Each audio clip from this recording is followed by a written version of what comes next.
So with these opening remarks, I present before you the monetary policy statement of today. Hi Andy, నేను మీ విజయ్ కర్ణం. ఒక quick update. ఈరోజు December 6th 2024 RBI monetary policy meeting అయిపోయిందండి, press meet అయిపోయింది. So ఈ RBI MPC అనేది ముంబై నుండి జరుగుతుందండి. And వాళ్ళ డిసిషన్స్ ప్రతి ఇండియన్స్ని ఇంపాక్ట్ చేస్తాయి. అండ్ మీరు స్టాక్లో ఇన్వెస్ట్ చేసినా, అండ్ మ్యూచువల్ ఫండ్స్లో ఇన్వెస్ట్ చేసినా, లేదంటే ఒక స్మాల్ బిజినెస్ రన్ చేసినా కూడా ఆర్బీఐ ఎంపీసీ డిసిషన్స్ అనేది మీ ఫైనాన్షియల్ ప్లానింగ్ అనేది డెఫినెట్గా ఇంపాక్ట్ చేస్తాయి.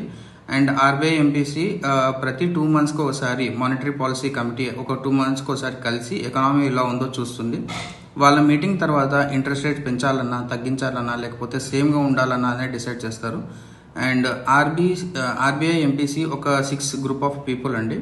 దాంట్లో 3 members వచ్చేసి ఆర్బీఐ నుంచి ఉంటారు, అండ్ మరో 3 members వచ్చేసి గవర్నమెంట్ అపాయింట్ చేసిన వాళ్ళు ఉంటారు. ఈ 3 members ఆర్బీఐలో ఉన్న వాళ్ళు బ్యాంకింగ్ సిస్టమ్కి కంప్లీట్గా హెడ్గా ఉంటారు అనమాట.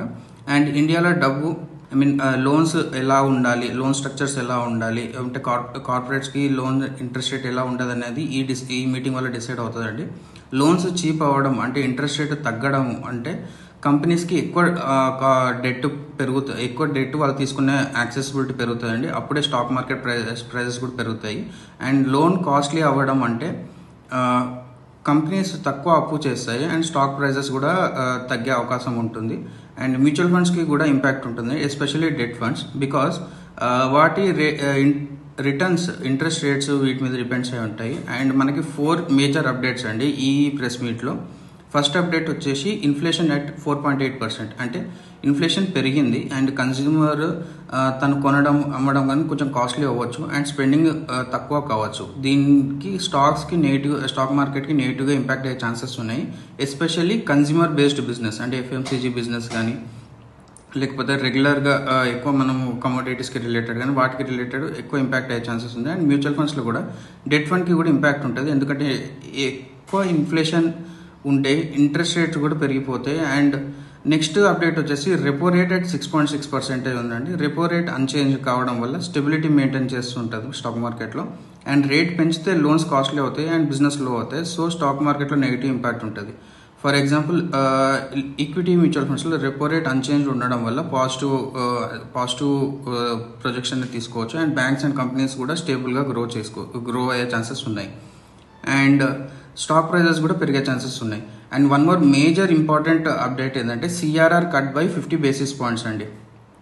సిఆర్ఆర్ కట్ చేసి అంటే మనకి ఈ సిఆర్ఆర్ అంటే మనకి అమౌంట్ కార్పొరేట్స్కి అంటే ఎప్పుడైతే బ్యాంక్ కొంచెం మెయింటైన్ చేసేది ఉంటుందో దాన్ని తక్కువ చేశారు అనమాట. 50 basis pointsకి తక్కువ చేశారు, మినిమం బ్యాలెన్స్ లాగా మీరు తక్కువ చేశారు. దానివల్ల 1.16 lakh crores ఎక్కువగా మార్కెట్లోకి ఇన్ఫ్యూజ్ అవుతాయి అనమాట. బ్యాంక్స్ ఇప్పుడు మోర్ ఫండ్స్ ఇచ్చి కంపెనీస్కి ఈజీగా వాళ్ళు ఎక్కువ లోన్స్ తీసుకోవడం ఛాన్సెస్ ఉంటాయి. స్టాక్ మార్కెట్లో దీనివల్ల ఫాస్టర్ గ్రోత్ రేట్ ఉంటుంది అండ్ స్టాక్స్ పెరిగే ఛాన్సెస్ కూడా ఉంటాయి. ఈక్విటీ ఫండ్స్లో పాజిటివ్ గ్రోత్ ఎక్స్పెక్ట్ చేయొచ్చు. And one more important update అండి, జీడిపి ప్రొజెక్షన్ వచ్చేసి 6.6% ఉంది.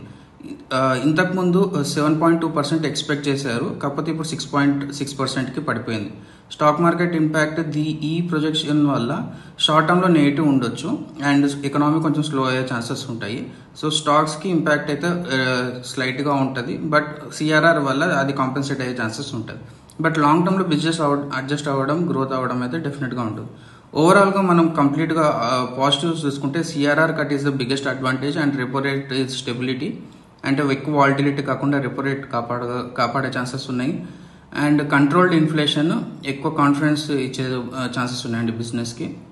అండ్ నెగిటివ్స్ వచ్చేసి జీడిపి గ్రోత్ రేట్ అనేది తగ్గడం and inflation rising, short term డిక్లైన్కి ఛాన్సెస్ ఉన్నాయండి. ఎకనామిక్ స్లో డౌన్ అయ్యడానికి ఛాన్సెస్ ఉన్నాయి. Thank you.